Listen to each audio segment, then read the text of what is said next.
Bonjour tout le monde, page 31 des notes maintenant. On a volontairement sauté la page 30, inquiétez-vous pas. Donc, page 31 des notes, résolution de problème impliquant une fonction exponentielle. Alors, je vais vous lire ici ce qu'on dit. Le principe de la résolution d'une équation. OK, vous vous souvenez, on a résolu des équations dans toutes les autres formes de fonctions qu'on connaît. C'est-à-dire qu'on cherche la valeur de x. C'est ça, résoudre une équation, c'est trouver la valeur de x.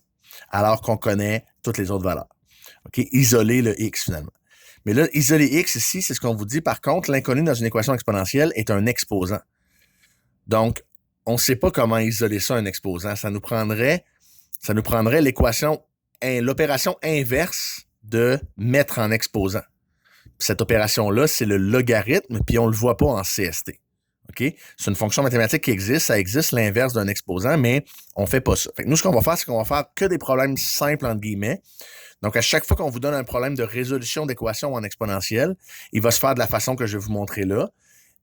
Mais vous allez remarquer que ça ne couvre pas tous les problèmes. Je vais vous donner un exemple après qui ne fonctionnerait pas avec cette méthode-là où il faudrait le logarithme, juste pour que vous voyez que ça se peut. Là. Mais nous, on va s'en tenir à ces problèmes-là. Donc, ce qu'il faut faire, c'est exprimer les deux côtés de l'équation avec la même base exponentielle. Et pour ça, il faut être habile. En fait, il faut savoir un peu nos puissances de 2, de 3, de 5, OK? Un petit peu par cœur, entre guillemets, pour ça. Puis, et nos fractions avec nos exposants négatifs. Donc, il faut être habile avec tout ça pour être capable de trouver lequel va avec lequel. Parce qu'il n'y a pas de truc, vraiment. Il faut vraiment savoir comment faire. Je vais vous donner l'exemple, le premier, qui est plus simple que les autres. 2 exposant quoi donne 16, en fait. On cherche le x qui va là. Mais 16, on sait que c'est 2 exposant 4. Puis là, quand je dis on sait, c'est ce que je viens juste de dire, dans le fond, c'est qu'il faudrait savoir que 16, c'est une puissance de 2. OK? On peut se demander laquelle, prendre notre calculatrice, faire 2 exposant 3, 2 exposant 4, 2 exposant 5. Ah, c'est 4. Puis gosser un peu. Ça va, il n'y a pas de problème. Mais si vous n'avez aucune idée que 16, c'est une puissance de 2, ben ça va être plus compliqué. Bon, ceci étant dit, comme je vous ai dit au début, on va vous donner que des problèmes qui se résoudent de cette façon-là. Si vous avez un 2 exposant x au barre, il y a des bonnes chances que ça s'écrive comme 2 exposant quelque chose. Truc, OK? Mais là, mettons que c'est 2 exposant x, mettons que c'est 2 exposant x ici, ben là, si 2 exposant x est égal à 2 exposant 4, clairement, x c'est 4. Puis on a fini. C'est ça le truc, dans le fond. OK, je recommence ici avec le b, mais 3 exposant x est égal à 27, là, c'est 3 exposant 3. Mais si 3 exposant x égale 3 exposant 3, ça veut dire que x égale 3. OK? C'est tout. Même chose ici. 3 exposant x égale à 243. Mais 243, c'est 3 exposant 5.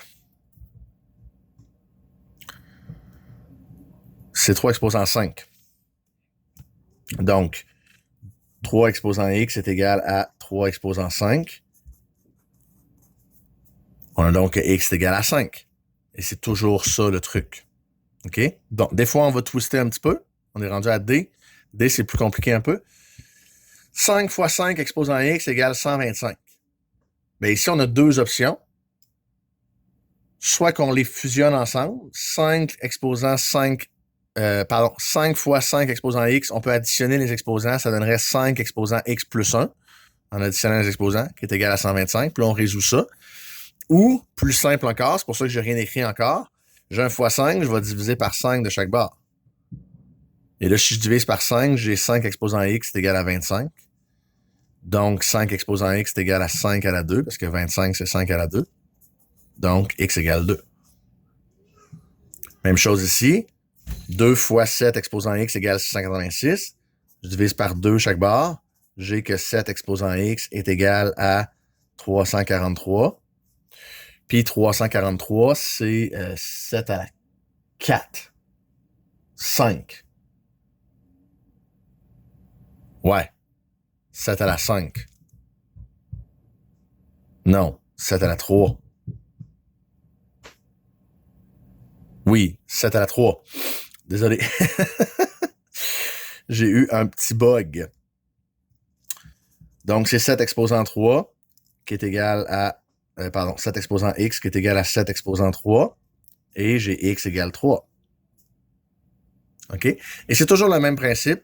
Des fois, on va avoir des fractions. Là, il faut se rappeler que c'est l'exposant négatif. Par exemple, 1 sur 8, c'est la même chose que 1 sur 2 exposant 3. OK? Qui est égal à 2 à la x.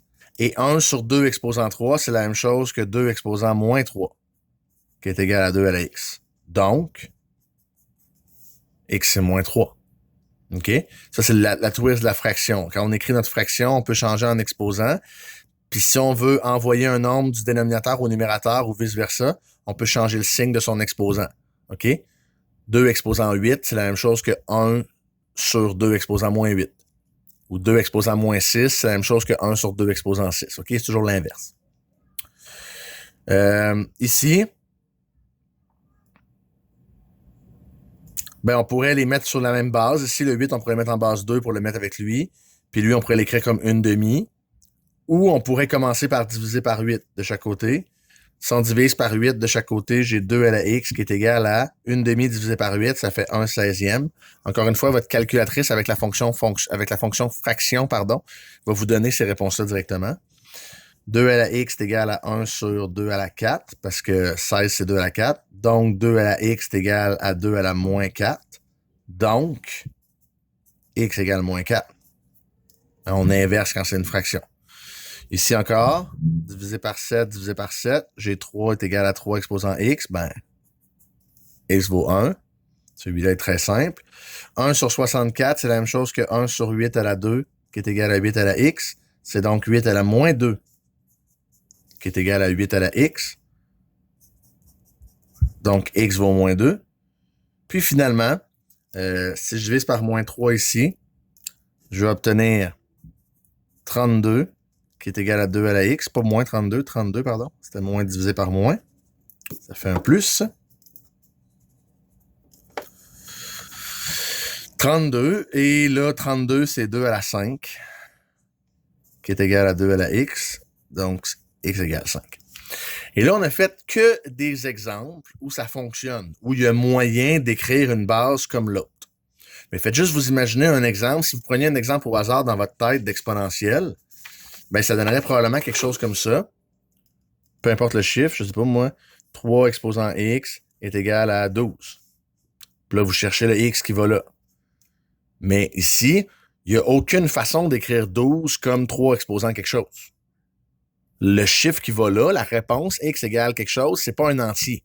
C'est un nombre fractionnaire. C'est x égale 2, quelque chose.